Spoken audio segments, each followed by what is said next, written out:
जन्माष्टमी पर सुने भगवान श्री कृष्ण के जन्म की कहानी। भाद्रपद कृष्ण अष्टमी को श्री कृष्ण जन्माष्टमी कहते हैं क्योंकि यह दिन भगवान श्री कृष्ण का जन्म दिवस माना जाता है। इसी तिथि की घनघोर अंधेरी आधी रात को रोहिणी नक्षत्र में मथुरा के कारागार में वसुदेव की पत्नी देवकी के गर्भ से भगवान श्री कृष्ण ने जन्म लिया था। यह तिथि उसी शुभ घड़ी की याद दिलाती है और सारे देश में बड़ी धूमधाम से मनाई जाती है। जन्माष्टमी के दिन भगवान श्री कृष्ण की जन्म संबंधी कथा भी सुनते सुनाते हैं, जो इस प्रकार है।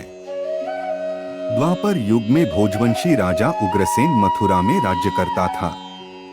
उसके आतताई पुत्र कंस ने उसे गद्दी से उतार दिया और स्वयं मथुरा का राजा बन बैठा।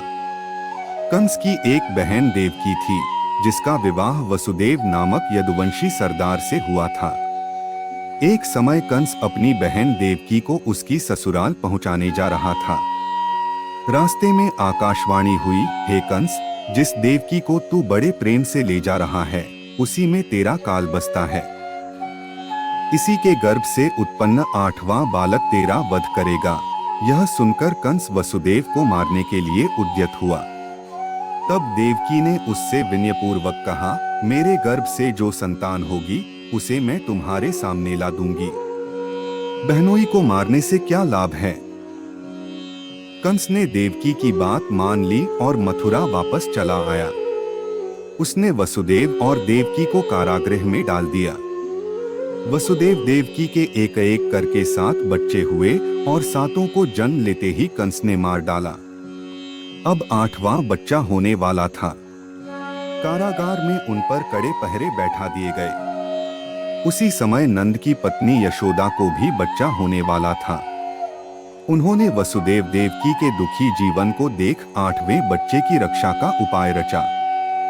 जिस समय वसुदेव देवकी को पुत्र पैदा हुआ, उसी समय संयोग से यशोदा के गर्भ से एक कन्या का जन्म हुआ, जो और कुछ नहीं सिर्फ माया थी।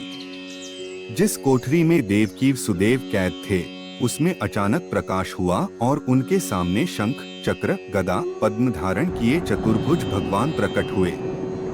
दोनों भगवान के चरणों में गिर पड़े।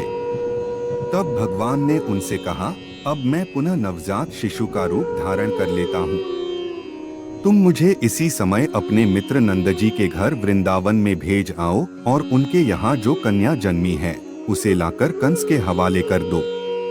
इस समय वातावरण अनुकूल नहीं है, फिर भी तुम चिंता न करो।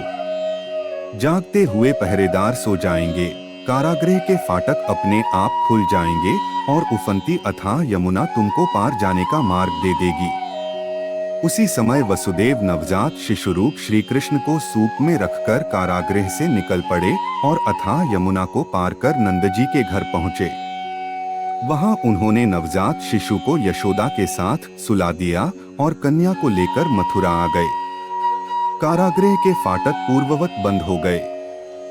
अब कंस को सूचना मिली कि वसुदेव देवकी को बच्चा पैदा हुआ है। उसने बंदीगृह में जाकर देवकी के हाथ से नवजात कन्या को छीनकर पृथ्वी पर पटक देना चाहा, परंतु वह कन्या आकाश में उड़ गई और वहां से कहा, अरे मूर्ख, मुझे मारने से क्या होगा।